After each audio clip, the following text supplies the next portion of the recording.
Fala Geek, aqui quem fala é Felipe e hoje a gente mergulha na HQ Demolidor Justiceiro, o Gatilho do Diabo, edição número 3. E se você curte esse tipo de conteúdo, apoiar o canal com a sua inscrição e aquele like já ajuda demais. Agora, se quiser ver os vídeos assim que são postados, antes de todo mundo, é só se tornar membro geek do canal, por apenas R$ 3,99. É baratinho e faz uma diferença gigantesca para manter o canal vivo. O Demolidor finalmente alcança Rancid Randy, dentro de uma boate lotada, encerrando uma perseguição que se arrastava havia semanas. Para Matt, Randy não era apenas mais um criminoso. Ele fazia parte do mesmo círculo do Punho Vermelho, o grupo que falava em dominação global e que havia armado uma emboscada contra ele após uma luta nos telhados. Randy acredita que ninguém ali seria capaz de impedi-lo. O Demolidor deixa claro que está errado e parte para o ataque sem hesitar, derrubando capangas em meio ao pânico dos civis. Com a luta encerrada, o Demolidor avança pela boate e percebe que resta apenas um homem protegendo a saída. Enquanto os civis fogem e corpos ficam para trás, ele intimida o último obstáculo com uma escolha simples: sair do caminho ou cair. O segurança hesita, pede um instante para pensar e acaba cedendo, explicando que recebeu ordens para deixá-lo passar. O Demolidor então entra em uma sala reservada e encontra o verdadeiro chefe sentado calmamente, acompanhado por duas mulheres. O criminoso toma o controle do ambiente, dispensa os acompanhantes com desdém e deixa claro que agora o assunto é sério. O confronto seguinte é verbal, mas não menos tenso. O chefe reconhece que o Demolidor tem pressionado seus homens e tenta suavizar a situação, falando sobre justiça, sobrevivência e crimes comuns, insistindo que ninguém ali é um grande vilão. Matt corta o discurso e reduz tudo ao essencial. A lei está sendo quebrada. O criminoso não nega, mas tenta inverter a lógica, dizendo que a interferência do Demolidor só piora as coisas e que bastaria uma conversa direta para evitar o caos. É então que Matt revela o verdadeiro motivo de estar ali.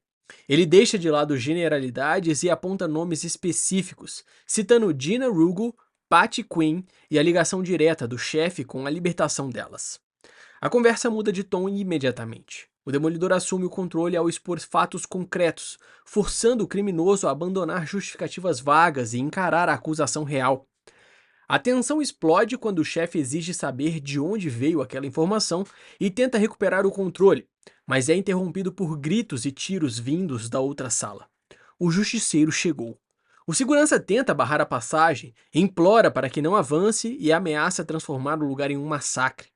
Ele entra em cena sem rodeios, deixando claro que não veio negociar. O Demolidor se coloca entre os dois e impõe um limite absoluto. Não permitirá uma execução ali. O confronto entre Justiceiro e Demolidor se intensifica rapidamente. O Justiceiro deixa claro que não está pedindo permissão e tenta avançar, mas é interrompido por um golpe seco do Demolidor. Ferido e furioso, ele acusa Matt de proteger um criminoso, e Matt responde sem hesitar. A dívida entre eles está paga, e aquele homem ainda é necessário para a investigação. O chefe percebe o perigo real e reage com puro nervosismo. O justiceiro insiste que aquilo poderia acabar ali, mas o Demolidor se mantém firme e não cede. Diante da resistência, o justiceiro não aceita o limite imposto e avança. A situação desmorona quando o justiceiro arremessa o Demolidor através da parede do banheiro com força brutal, espalhando destroços e provocando pânico. Mulheres gritam e recuam enquanto a luta foge completamente do controle. Do lado de fora, o chefe não perde tempo e decide fugir, ordenando que o motorista arranque imediatamente. Enquanto isso, o Demolidor tenta conter a escalada e exige que o Justiceiro pare, mas recebe apenas mais violência em resposta.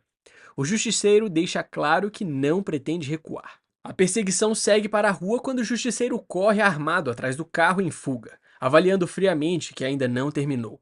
Dentro do veículo, o pânico domina. Gritos exigem mais velocidade enquanto o chefe, desesperado, liga pedindo reforços e reclamando que não deveria estar passando por aquilo. O justiceiro para, calcula a distância e decide encerrar a fuga de forma direta. Ele dispara um único tiro preciso, atingindo o pneu e tirando o carro do controle. O carro perde o controle e se choca violentamente, espalhando destroços pela rua. Atordoado, o chefe reclama ao telefone, grita por ajuda e entra em pânico ao perceber que o justiceiro não está apenas tentando assustá-lo. O justiceiro surge entre os restos do veículo, corrigindo qualquer dúvida sobre sua intenção. Antes que ele possa executar o alvo, o Demolidor intervém mais uma vez, atingindo-o com força e deixando claro que aquilo termina ali. O confronto é interrompido abruptamente quando uma voz de autoridade ordena que todos parem. A polícia assume o controle, apontando armas e exigindo rendição. Rancid Randy levanta as mãos diante do carro destruído, enquanto o Demolidor reage com irritação ao impasse criado. A tensão cresce quando o Justiceiro arremessa granadas em direção aos policiais, que usa isso como distração para desaparecer. Um agente do FBI se apresenta e assume a cena, autorizando a prisão de Randy.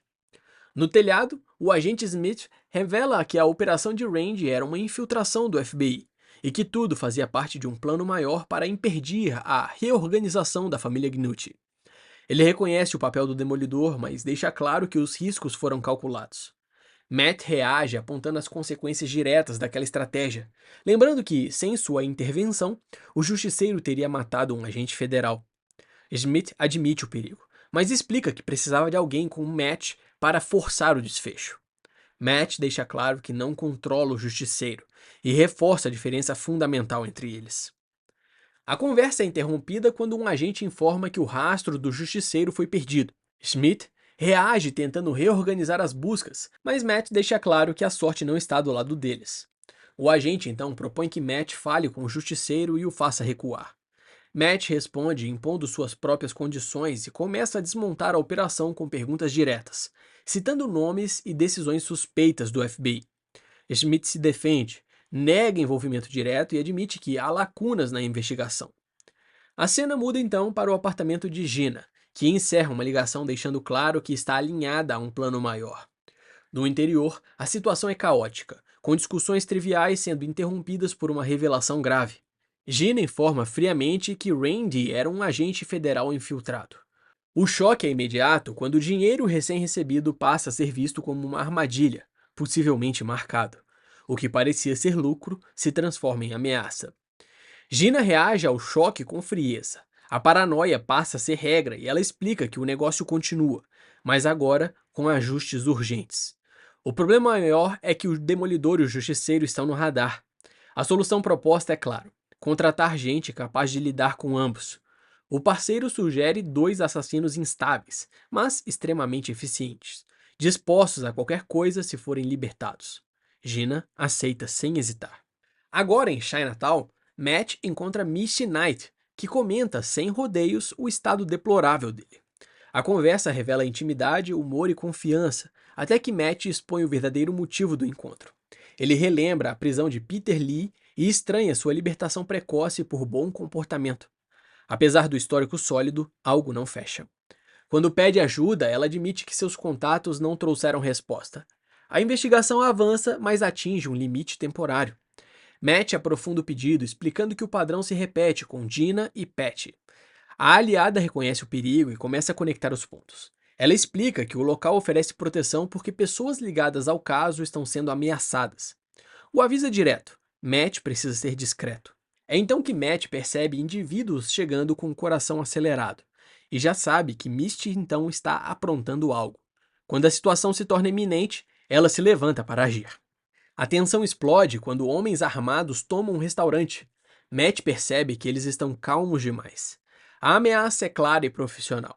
A aliada reage sacando sua arma e exige que baixem as deles. Os invasores zombam da desvantagem aparente. Matt avalia rapidamente e conclui que a ajuda deles será necessária.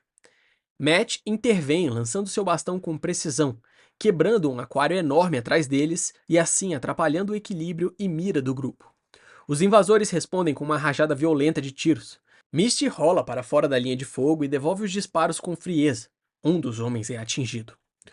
O tiroteio evolui para combate direto. Matt derruba um dos homens com força brutal, enquanto o outro cai sob os estilhaços do aquário e acaba morrendo. Misty avança sem hesitar. Desarma um agressor com força sobre-humana e deixa claro que ele não tem chance. O último homem é neutralizado. O confronto termina e o controle da situação passa totalmente para eles. Após a luta, o clima se acalma enquanto aguardam a polícia. Em um gesto calculado, ela ajuda Matt a sustentar a versão dos fatos. Matt então revela que precisa de um último favor, algo grande. Ele explica que o pedido envolve alguém que ela conhece muito bem, e ela reage com seriedade e exige saber quem é o cliente. Matt então admite que será difícil. Pressionado, ele revela a verdade. O cliente é o Demolidor. A reação é imediata, incrédula e carregada de alertas. Mesmo assim, Matt insiste, explicando que o encontro precisa acontecer. Ela avalia o risco, chama os dois de loucos, mas aceita tentar, deixando claro que não há garantias. O impossível se transforma em uma possibilidade frágil. Essa foi uma pincelada da história da HQ Demolidor Justiceiro, o Gatilho do Demônio, edição número 3. Eu espero que você tenha gostado, não esquece de deixar o seu like e se inscrever no canal para acompanhar de perto mais histórias como essa. Valeu!